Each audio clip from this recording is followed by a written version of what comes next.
Hi everybody, it's Teresa and Luli from the Heart of Sedona. The Heart of Sedona. We're getting used to that name. And we're here today and we're just discussing anything spiritual.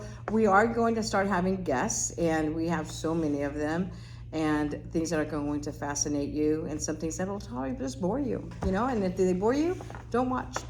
We don't want to do that to you. So anyway, what I wanted to talk to you today about is mediumship. Ooh. Yeah.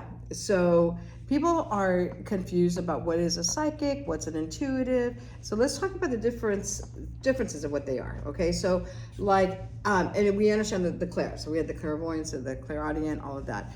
I will just tell you that I never, ever, ever say that I'm psychic. I don't feel psychic. I don't feel that I am. Although I do feel I can call myself an intuitive. I feel comfortable with that word. Me too. Yeah, I feel comfortable because I really don't like labels that much, to be honest with you. Because I think people have a connotation of what you are, like, ooh, she's psychic, she can read the future. And it doesn't work like that with me at all. So I'll tell you a little bit of history with me, and you can tell us a little bit of history with you too. So when I was younger, I would sometimes sense things. So let's just say I sense them. Like we all have a gut feeling, right? And mine was just strong. And one time there was a man at our house, and I must have been about 8 years old, and I remember him. I could see him. Right, he was a good-looking man, Hispanic, and I remember he black hair and very debonair, and he had a beautiful wife who happened to be my mom's cousin. Her name was Suspiro. Isn't that a pretty name? Mm-hmm. Yeah, which means what in Spanish? Sigh, like a sigh. Yeah. Suspiro. Yeah. And she was, that's his name. Yeah, and she was beautiful too. And that was your cousin's. Yeah, it was my mom's cousins, and so it was my mom's cousin's daughter. And I said, Mom, get rid of that man. Why is he here?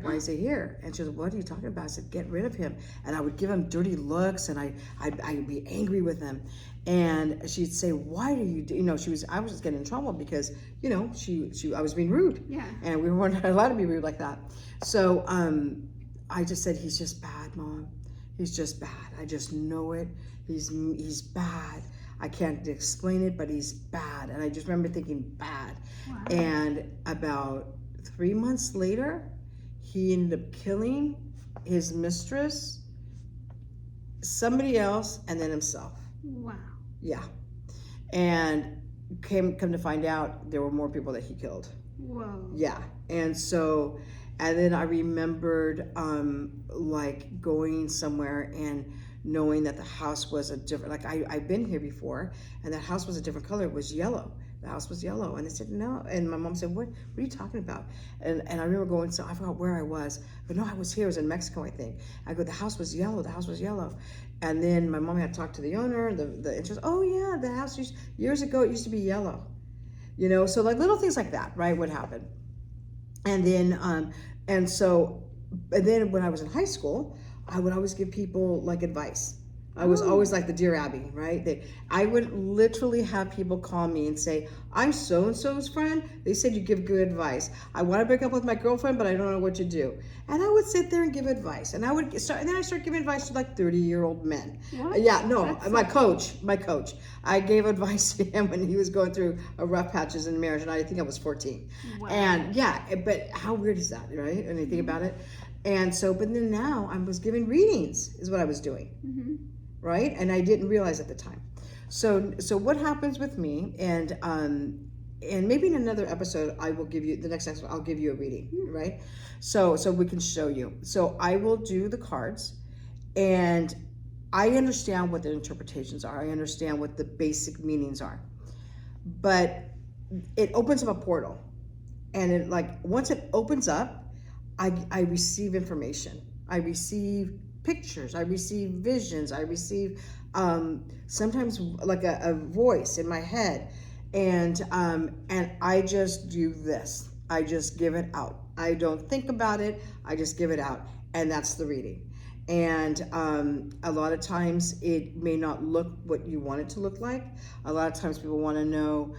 Very few times, to be honest with you, the people who come to me usually seek more like higher elevated information for some reason. They're all of a higher frequency. Not to prop myself up. I don't mean it like that. I just am saying that it's never about who am I going to marry or am I going to be rich. It's never those basic questions. But every now and then I would get those. And what would happen, they would say like, I'm dating this guy and this is my boyfriend and he's doing this and then it ends up being about something that happened with them when they were little and a love that they didn't get from their dad or even from a past life. I will see it coming from a past life. And so then it's all about this, and the projection of that pain goes on to the boyfriend. And so that is what they're dealing with here, but they're not dealing with the original source. Yeah. And so that's what happens. So a lot of times I tell people, my readings they're deep and they get to the gut of whatever issue you need to hear or you need to heal. We're always in healing mode, and nobody's ever going to leave this planet already healed. No, it's a process always. Yeah. And so anyway, so that's how mine are, and it's more like a conversation. And sometimes I have to be honest. If I hear, no, they're not going to finish school, or no, and usually it's not about being even futuristic. It's about this is what they need to hear now to maybe kick them in the pants to finish school or something. I don't know. But whatever it is, I don't judge it. I don't judge it at all. So I don't even know why. I'm just the messenger. But I will tell you a story. There was this lady, she was about 43, and I knew, because she was an acquaintance of a friend of mine, I knew she could not have kids. I knew she could not have kids. And I knew she tried in vitro 3 times and failed, and nothing ever happened on the 3 in vitros. So I'm giving her a reading. And it was like one of those like fun readings too. Like I was actually doing this favor for a friend, and I was just doing tarot card readings for like a party, and it was just kind of like fun 15-minute, which I don't like to do 15-minute readings at all because I don't think it benefits the other person. That's like reading a book. Yeah, exactly. First 3 pages, you don't get enough information. Right. So I don't like to do that, and I will never do a cash grab like that. But this was just kind of funsies, right? Yeah. But here it was funsies. It really was. And so I saw that she's going to have a baby. They told me she's going to tell her she's going to have a baby. And I didn't want to tell her that because I'm a mom. And I think it was cruel for me to tell her that when I knew she couldn't. Yeah. And I heard, tell her she's having a baby. And I'm like, no, I'm not going to. No, I'm injecting myself. With them, yeah, right? I'm not going to. No, I'm not going to do it. Because I think that the higher self of me is saying no. And I heard loud and clear, tell her now. And so I told her, I said, and I even tried to soften it by saying, I see nurturing, I see nesting, I see there's going to be a new energy coming into your life that's in the form of a newborn child, like maybe it's an adoption. I'm even doing that.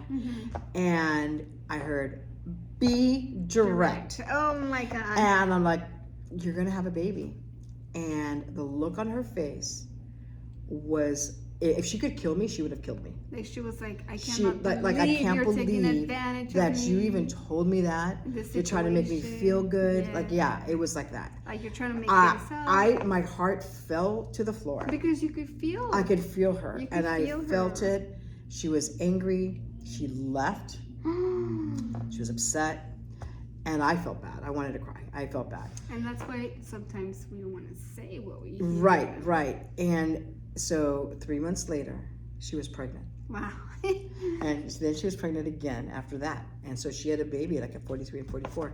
And now their boys are grown and they're just beautiful. And she did come back and she apologized and she called me and she said, I am so sorry, I was rude. I go, no, I was sorry. I didn't want to say that, but I cannot betray what I hear, and so so that's really important to say, but so those are my readings, and I will never take credit for anything. Like when people say, oh my God, you're so good. No, I'm not. I'm just giving you the message. I really do not take credit, nor do I take blame either.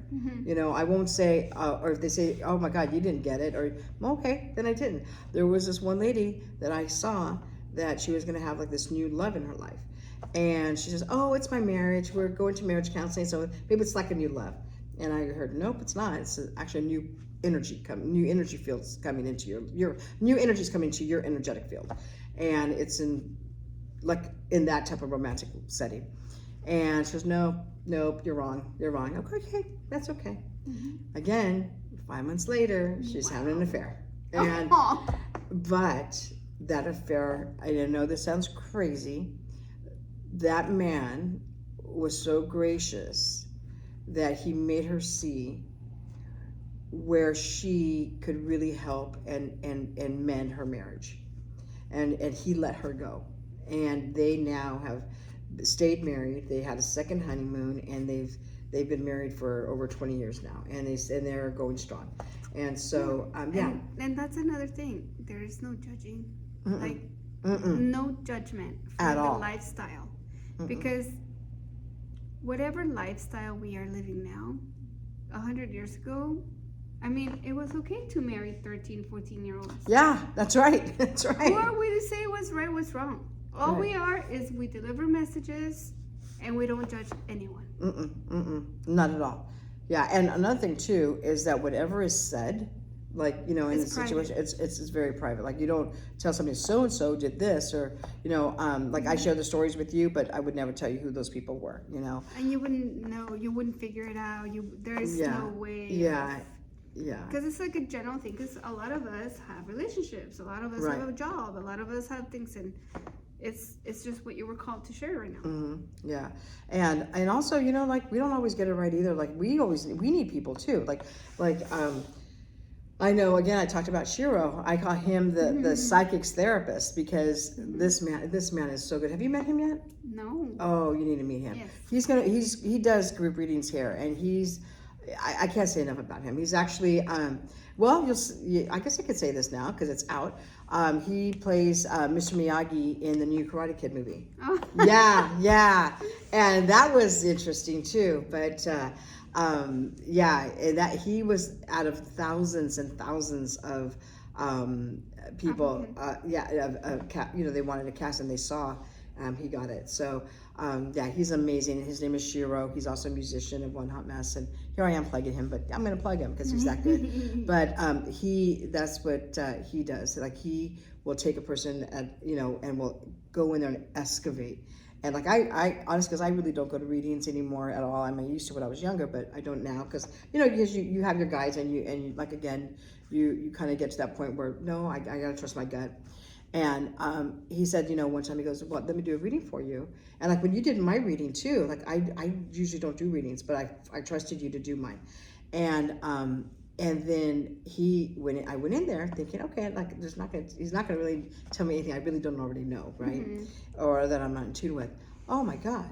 It's like he went in there and got a shovel and excavated stuff out of my past that I didn't see. Like, stuff that if you were to say, here's $1 million, this is how you see it, is this true or not? I would say, yes, it's true. Give me that $1 million. And he came in to show me how untrue it was, because I wasn't seeing it correctly. And how that knowledge, or me seeing it that way, has affected my life all my life. Oh, yeah. Yeah. And it made me more controlling and not let go, and so what it does, it just brings these things out, and like I said, like, you should actually do a reading with him. Oh yeah, I definitely want to do it. Yeah, so he's amazing. I'll for sure do one. Yeah. Because you go to the medium sometimes, and they're like, oh, I see a lamp, Yeah. and then okay, 15 minutes, the thing's over, and it was for entertainment. It wasn't for soul growth or expansion. Right. And that's actually they're true. all fun, but Yeah. these, if you're going through anything in life, or like, everyone needs one of these, Yeah. It's like going to a psychologist, Right. but you get to the root of the problem right Well, away. see, this is the thing about psychology that I'm going to talk about too, is that I think it's so needed, right, to have a psychologist and therapist and stuff. However, I think that I've had friends who have gone to therapists for years, like 20 years, and haven't gotten any better, have the same problems that they had, 20 years ago. Why? Because it's a weird relationship, because as a therapist, you want to keep that client. And if you're a therapist that really wants to help, you want to keep the client, you want to get them well, and hopefully you only see them once a year, for an annual checkup or whatever. But what happens to the person that relies on the therapist as a crutch? Well, they'll go to another therapist once this therapist wants to release them, right? And they always go to that place of hurt. But what they don't understand is that the wholeness of us isn't just our physical. It's all of this. It's like the universal man. It's all of this. It's all this energy from here to here. It's everything that permeates through our physicality as well. And so it could be something that we carried from another life. It could be something that we held onto, a fear. It could be all these things. And if I think if therapists had more holistic training on what is the metaphysical part of you? Let's talk about that a little bit. And without it being woo-woo, right? Where it's like, we get it, there's more of you than just what's here. So let's see where this comes from. And let's not go back to, I know this one friend, every time she went to a new therapist, they take her back to when she was 6 years old. And her dad said, why didn't she get, A's? And she goes and she cries and she cried and she cried and then she relives everything. And it's like an addiction kind of. Right, because it's there's no such thing as time. It's like it's like you're in the present. So when you're in the present, feeling that pain in the present moment, it might as well be happening again. You're not getting over it. Well, that's what Joe Dispenza says. Yeah. He says that when we have a situation and we lift it once, but every time we talk about it, every time we keep sending those chemicals, and our body becomes dependent on them. Right. And also because we are magnetic, because we're etheric. Yes. We attract more of that continuously because that's what we're tuned into. I know. And listen, we're going to talk about that. We have to do an episode on that. Yeah, you're right, because we are electric human beings. Yeah. We really are.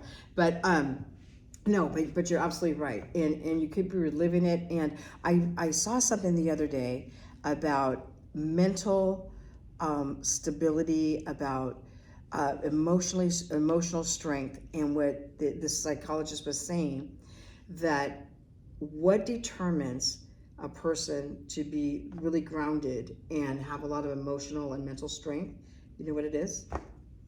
Just take a wild guess. Being true to themselves. Well, of course that, but how you can tell if a person, like let's say you're dating somebody or you're befriending somebody, how you could tell whether they have mental strength and emotional strength and they're not going to be like somebody grabbing onto you or trying to steal your energy, is flexibility and adaptability. If a person is flexible, you know what, we're going to go to another show and not this show. Oh, okay, let's go. That's fine. But if the person goes oh my God, this is what we said we were going to do. I see what you mean. Right there, that person is not as emotionally strong that maybe they think they are, or whatever, or somebody that needs probably work on that. Yeah, they still have a shadow part. Yes, but the more adaptable you are, the more flexible you are, that means you're flowing with the energy more, right? You're not going against the current. And so and I always think of this too, and I know this sounds kind of kooky, but I always imagine life is like a river, and you just go with it. And sometimes you're going to hit a rock, and it's going to pull you over here. All right, well, what's over here? Oh my God, I just met the man of my life, or I just met this great job. And who put that rock there? Right, exactly. Right. And so you just go, okay. And I know that's hard sometimes. I know it's hard to let go. It feels like you're in control when you're in control. Not anymore. Right.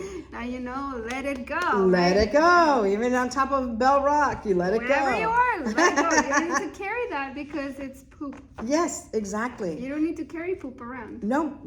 And so you don't have to. And so it's letting go and just living, and be adaptable, be flexible, and let go of that grudge. Okay, if somebody made you mad, who cares? All right, honestly, and when you're on your deathbed, the last thing people are going to be thinking is oh my God, that person cut me off at the freeway. And here people get all angry over that. Yeah. You know, and it's hard. I'm not saying it's easy. It's not, but you know, I will tell you something. We'll end on this note. I love this that my son said this the other day, and it says, you know, about my 3-day fast. I had all that, and I said, yeah, it's. We were talking about, you know, life. Somebody was saying life is hard, you know, and yes, that's already baked in. I mean, we coming here, we became physical. We knew it was going to be hard, but he said, it's either hard now or hard later. Choose your hard. So, like, if you're going to eat well, yeah, it takes discipline. It's hard to say no to that cookie or cupcake. It's hard. You want to taste it, you want to eat it. Or do the hard now and not, or you do the hard later when you're sick and need medication because you have diabetes or you're sick, you know, whatever, high blood pressure, whatever it is, you know. And believe me, that's hard for me because the hard for me is not eating that cupcake because I don't think about the illnesses later. But now that I'm older, I'm thinking of those illnesses because I don't want to be in my 70s not being able to walk. I don't want to be in my 70s not being healthy. Yeah. Because then I can't do what I need to do. You know. Yeah. Yep. So going back around. Yes. Let's. I know we get off on tangents. But yeah, it's important. You know, I mean, we have doctors, we have like teachers, doctors, and they're all human. But when we're able to go to places like here, you know, or other places, but where there's people that are genuinely there, connected to not anybody, just light and love, who is there to help us expand and grow and get out of our, you know, oh my God, what'd she do? Right. Oh, you know what? I do want to say this is that when you are going to go to a therapist, a psychic, or a medium, be very clear about what you want. Be very clear that you're not deferring your life to them. Nobody should tell you what to do with your life. You, again, are the captain of your ship.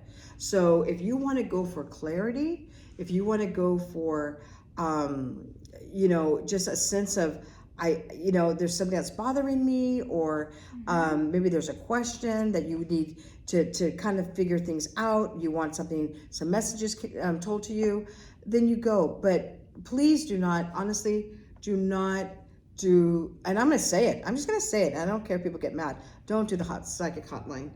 Don't do it. Please don't do it, because they train people what to say, and don't waste your time and money on that. I would rather you guys just do a deep meditation and just ask your guides, and they will tell you. I promise you. I'm an intuitive, and I tell you, I've had people ask me if they can put me on retainer, and I say no. And I say no. Why? Because it's not my job to be your crutch. It's not that. I don't want to be your crutch. I want you to depend on you. And if I see you once a year, I'm happy. Even once every 6 months is good. Yeah, I don't mind that at all. I love it because I love to see these people. I end up loving everybody I read anyway. But definitely, please watch your money. Use it, you know, use it for yourself, and don't. I don't like those 15-minute readings at all. You know, when you see everywhere these fairs. I think there's everything for everything. Yeah.